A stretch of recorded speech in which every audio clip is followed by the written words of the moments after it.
누가복음 5장 보겠습니다. 누가복음 5장 27절부터 29절까지 말씀입니다. 누가복음 5장 27절로 29절까지를 한 목소리로 같이 봉독합니다. 그 후에 예수께서 나가사 레이라 하는 세리가 세간에 앉아 있는 것을 보시고 나를 따르라 하시니 그가 모든 것을 버리고 일어나 따르니라.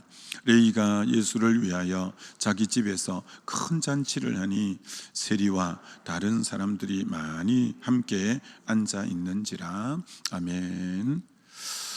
인간의 실패가 하나님께 기회이다 라는 제목으로 말씀 나누고자 합니다.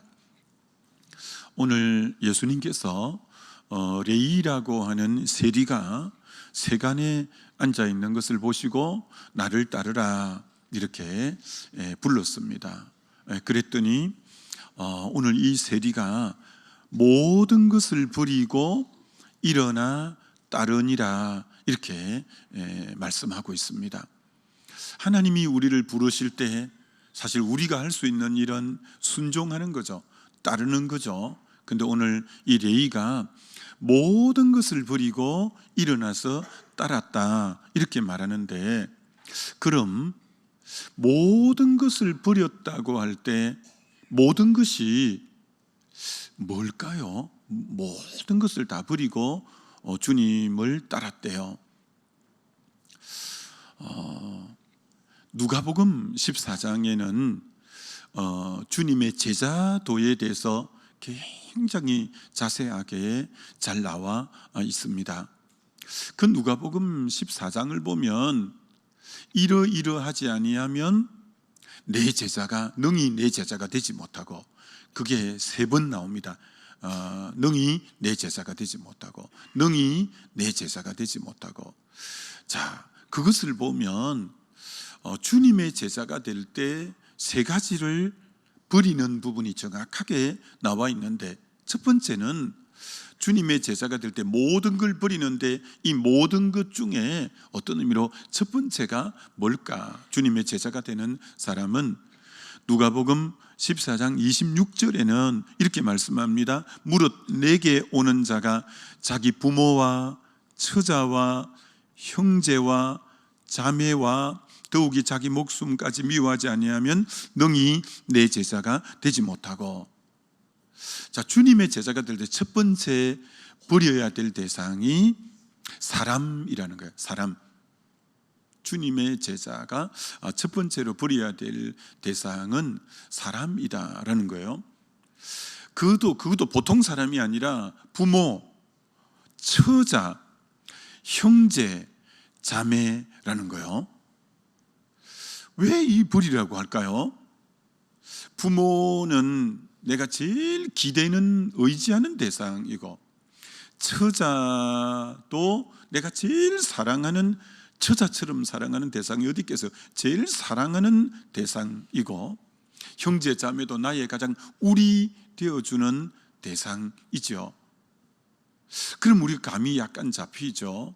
왜 부모를, 왜 처자를, 왜 형제 자매를 버리라고 하느냐 하면, 오직 주만 따르기 위해서 너가 의지하는 대상, 너가 사랑하는 대상, 그거 그대로 두고는 내게 올인할 수 없어.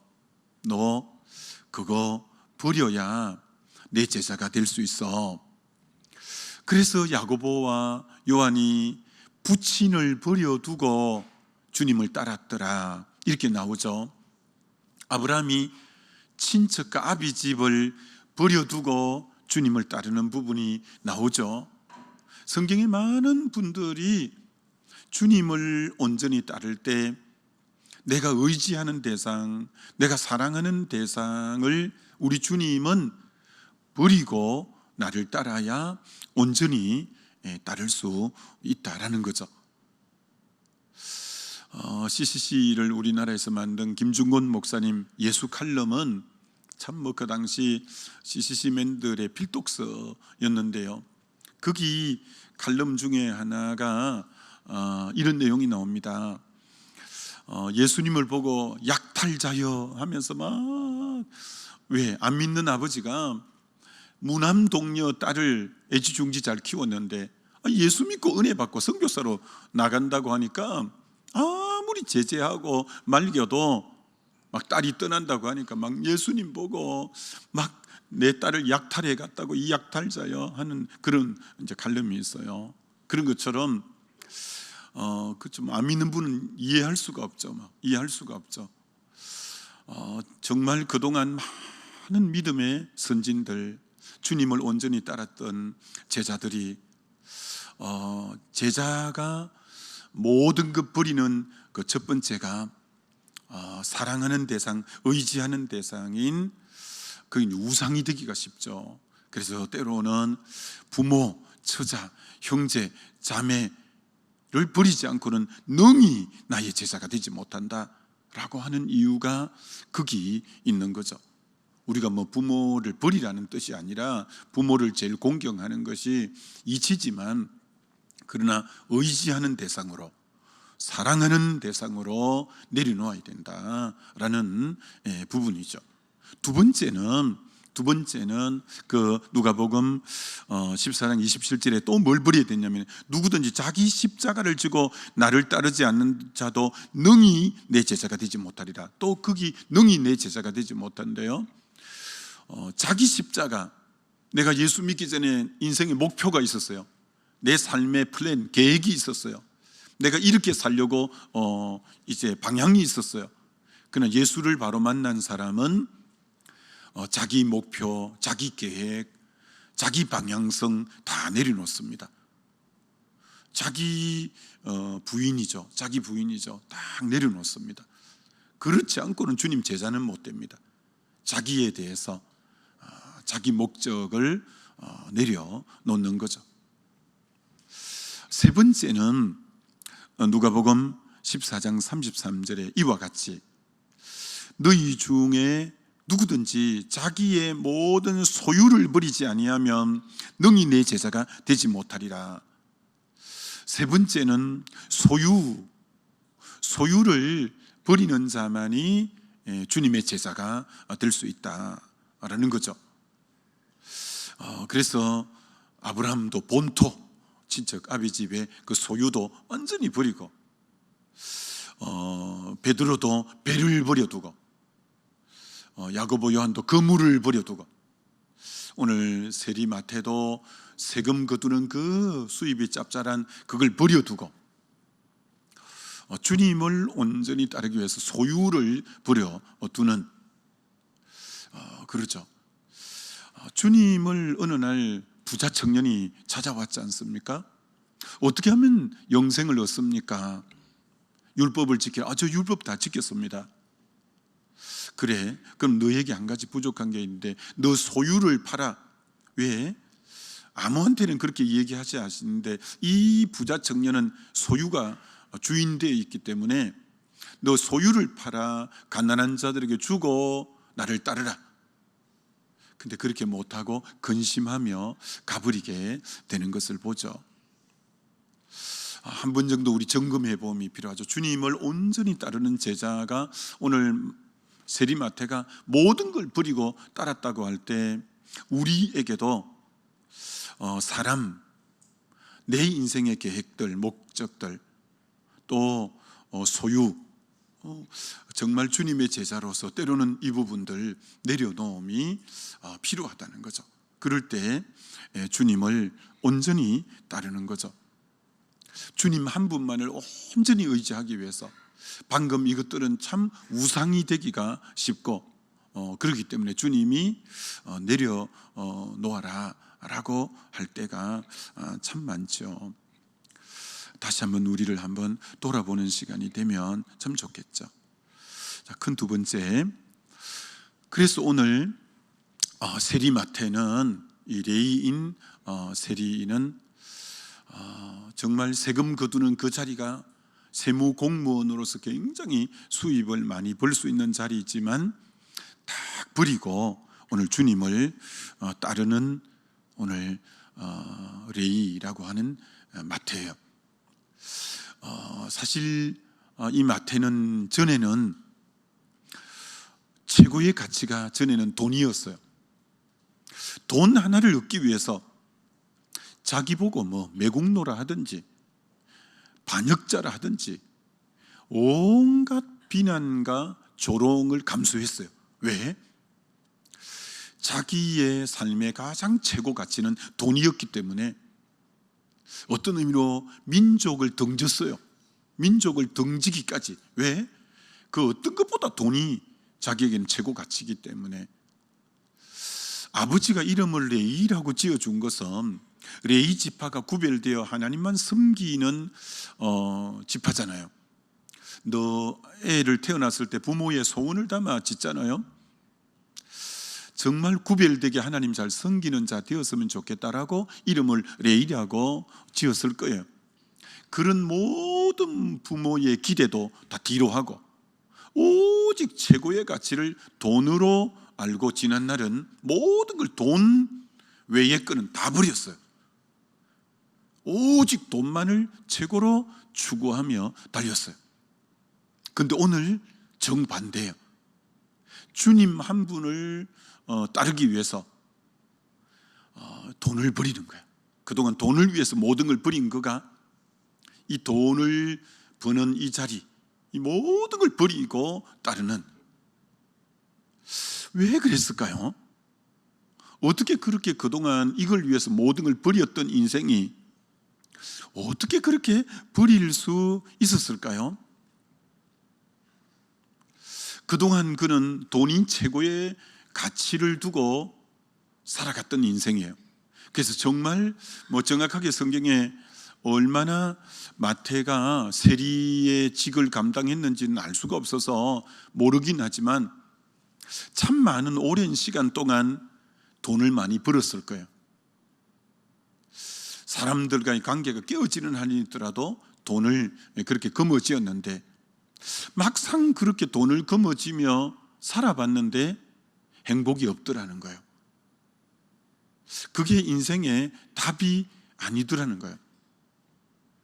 그래서 인생이 주님이 이렇게 딱 부르고 바로 따르는 거 보면 그동안 인생에 내가 진짜 이걸 최고 가치로 여기고 모든 것 다 깨뜨리더라도 돈 하나만 거머쥐어야지 하고 달려온 인생이 아니더라는 것을 많이 느꼈을 거예요. 이건 누구도 느꼈냐면 이 세리장이 된 삭개오도, 그도 여리고에서 소문난 세리장까지 올라갔는데, 세무서장까지 올라갔는데 돈을 그렇게 많이 거머쥐어 봤지만 인생의 답이 아니더라는 거예요.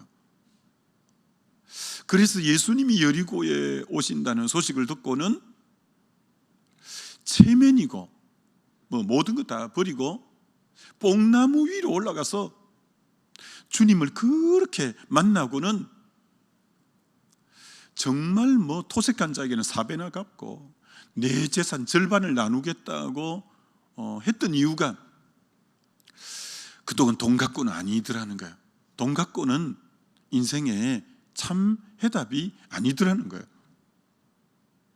솔로몬이 최고의 부귀영화를 누린 대명사가 솔로몬, 최고의 근자를 누렸던 자가 솔로몬, 인간의 욕망에 국내 미인, 외국 미인까지 1000명의 여성을 거느려보고 온갖 가무단을 만들어 노래를 부르게 해보고 인간이 욕망하는 그 위치까지 다 최고 경지까지 올라가 봐도 딱 인생의 답을 헛되고 헛되며 헛되고 헛되니 모든 게 헛되더라. 그렇게 살아보지 않고 그렇게 고백하면 사람들이 비웃을지 모르지만 솔로몬이 그렇게 고백할 때는 무게감이 굉장히 있잖아요. 진짜 참 헛되구나. 하나님이 그를 통해 전도서를 쓰게 한 이유가 있는 거죠.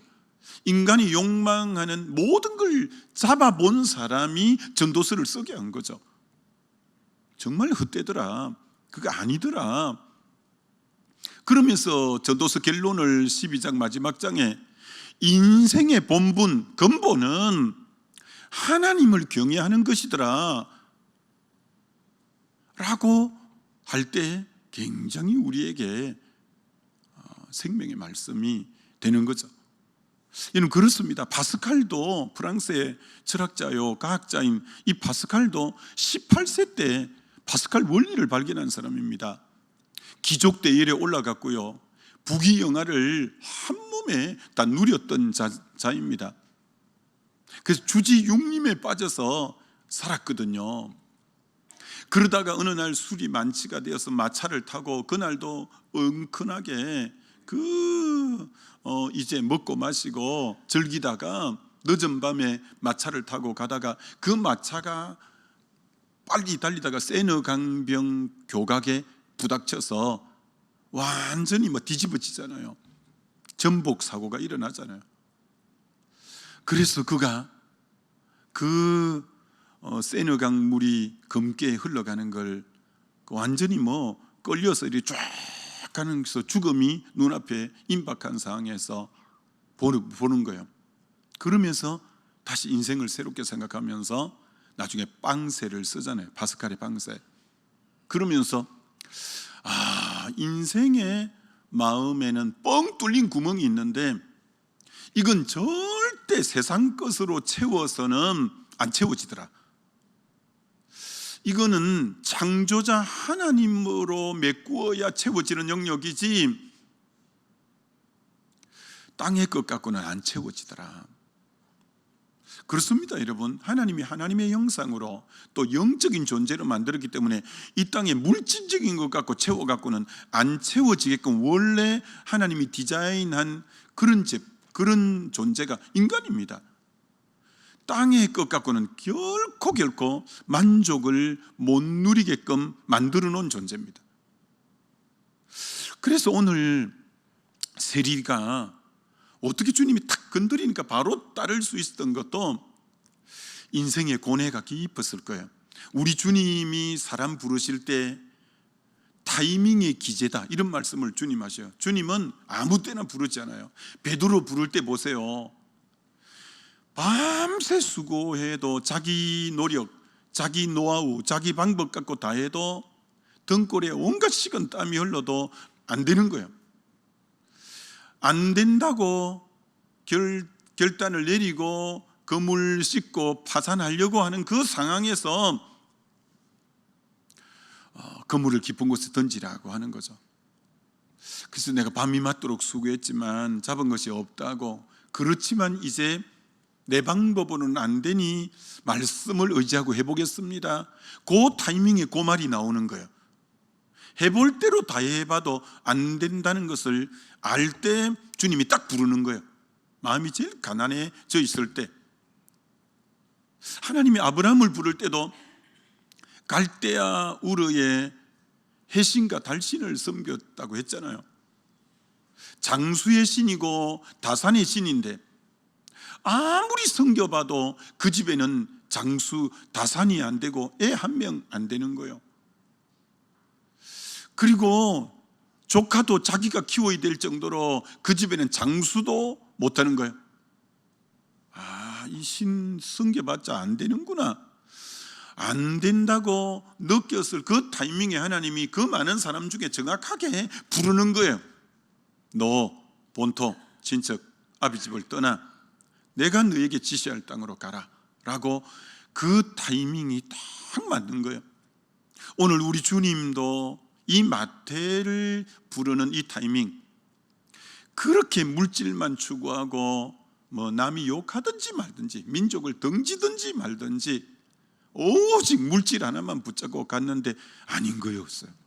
그래서 마음에 뭔가 인생의 새로운 해답을 갈망하고 있는 그 타이밍에 딱 주님이 나를 따르라 할 때 모든 걸 버려두고 오늘 따르는 참 이 베드로의 이 모습. 그래서 인간의 실패가 하나님에게 기회가 된다는 게 바로 그런 말씀이죠. 인생이 해도 이게 아니구나 라고 할 때 하나님이 이제 그때 일하시는 타이밍이에요. 그때 새롭게 역사하는 타이밍이죠. 정말 이 마태가 주님을 만나고 그렇게 그동안 귀중히 여겼던 돈을 다 버리는 거예요. 돈 때문에 모든 걸 버렸던 거가 주님 때문에 돈을 버리는 인생.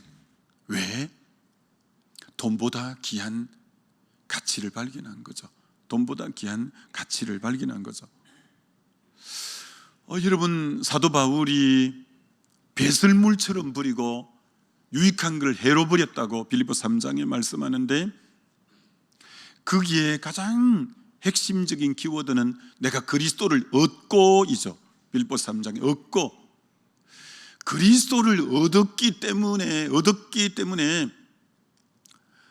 정말 자기에게 있는 모든 걸 배설물로 버릴 수 있었고 해로 여길 수 있었던 거죠. 여러분, 사도 바울이 배설물로 여긴 것은 정말 대단한 것입니다. 바리새인, 로마 시민권, 가말리엘 문화, 베냐민 지파, 율법에 흠이 없고 8일 만에 할례받고, 스펙이 얼마나 대단한데 그리스도 한 분 안에서 참 만족을 누려버린 것은 배설물로 해로 여길 수 있는 거예요. 진짜를 얻은 자는, 이게 마치 마태복음 13장에 농부가 밭을 갈다가 보화를 발견한 거예요. 그리고는 소유를 왜 다 팔 수 있냐면, 진짜 보화를 발견한 자는 소유를 다 파는 게 머뭇거리지 않는 거죠. 진짜 보화를 발견해 버렸으니까. 그리스도를 참으로 내 인생의 최고의 보화로, 질그릇 속의 보화로 아는 자는 나머지 모든 걸 아낌없이 버릴 수 있는 거죠. 여러분 어떠세요? 지나오는 날들 가운데 이 보배이신 예수를 만나고 이 주님 위해서 뭔가 버려본 적 있나요? 주님을 참으로 만난 자는 여러분 이렇게 버릴 줄 알았어요.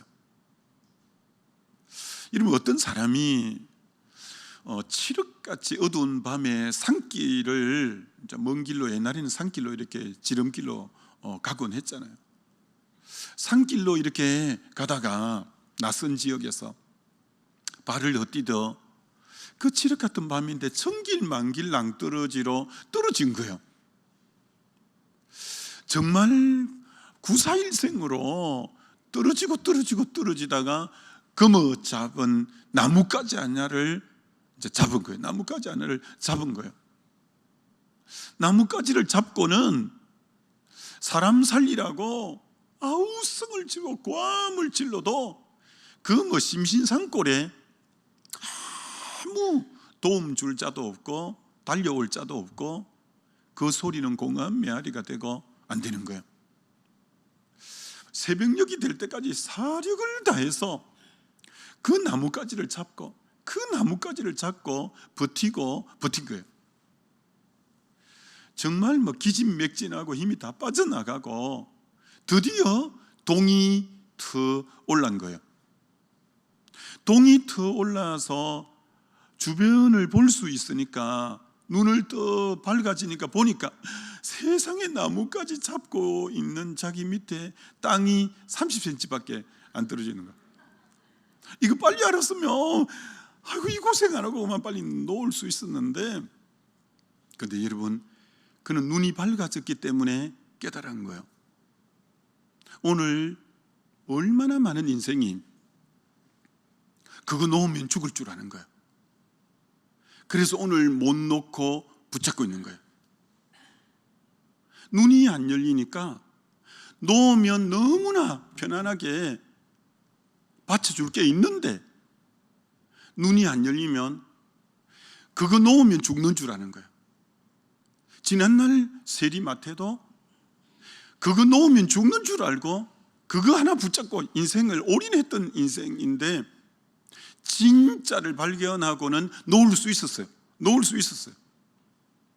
오늘도 이 땅에 얼마나 많은 사람들이 놓으면 죽는 줄 알고 못 놓는 거예요. 못 놓는 거예요. 눈이 박지 않아서 여러분 그런 거죠. 여러분 아브라함 조카 롯이 롯의 이름의 뜻이 가리운 자라는 뜻이에요. 아브라함의 조카 롯이 눈이 가리워진 자라는 뜻이에요. 가리워진 자. 그래서 아브라함이 네가 자하면 우하고 우하면 잔다고 했을 때 요단 동편을 보니까 여호와의 동산 같고 애굽 땅과 같아서 너무 들이 느르고 물이 좋고 해서 그쪽을 덜렁 잡은 거예요. 근데 세상에 그곳이 소돔 고모라고 하나님의 지금 유황불 떨어지기 직전의 땅인데 눈이 가리었으니 육의 눈만 떴으니 땅 넓고 물 많은 것만 봤지 영적 눈이 가리었으니 거기 하나님의 진노가 지금 기다리고 있는 땅이라는 걸 보는 안목이 없는 거예요. 보는 안목이 없는 거예요. 눈이 가리워지면 이런 거예요. 여러분 사울이라는 청년이 서대반 죽는데 가편투표를 하고 교회를 그렇게 잔멸하고 대제사장의 공문을 받아 예수 믿는 사람을 체포하러 갔던 이유는 눈이 가리워서 그랬어요. 그런데 다메섹에서 주님을 만나고 아나니아 제자 아나니아가 기도해 주니 눈에 비늘이 벗겨지면서 눈이 열렸어요. 눈 열리고 보니까 참 자기가 하나님을 대적하는 일만 하고 사는 거예요. 눈 열리고부터 생명 걸고 복음 증거에 올인할 수 있던 게 눈이 열렸기 때문에 그런 거예요. 눈이 가리워지면 자기도 모르게 참 하나님을 대적하는 일을 하는 거죠. 여러분 교회 다닌다고 그럼 눈이 다 열릴까요? 아닙니다.